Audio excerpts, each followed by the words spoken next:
Sila pa, how to na hindi raw makapunto si Will Astley sa shooting ng Love You So Bad dahil laging kay Bianca De Vera nakasunod si Dustin Yu. Break time pa lang, nasa loob na raw ng sasakyan ng dalaga si Dustin at pag-uwi, sumasabay pa. Kaya tuloy ang Will ka-shippers, hinayang na hinayang sa banding daw sana ng dalawa. At dagdag ko dyan ha, may nagbulong sa atin. Yes, ano yung binulong? Na hanggang sa pag-uwi daw itong si Dustin ay nakasakay sa kotse ni Bianca De Vera. Baka magjowa na.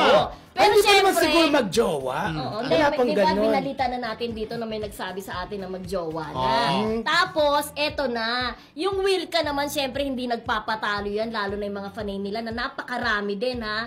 Talagang nung isang araw sa shooting ng nasabing pelikula ay pumunta doon at nagbigay ng cake. Sila naman ay hinarap ni Bianca at saka ni Will. O dapat lang, di ba? Dapat suportahan. Correct. Correct, diba? May mga nagsabi daw na talagang may pagtatangi rin daw kahit papaano si Will kay Bianca. Nagkataon lamang talaga na mas naging mabilis. Mabilis Si ang Dustin. Mabilis. Dustin, Walang mente si Dustin. Pero go!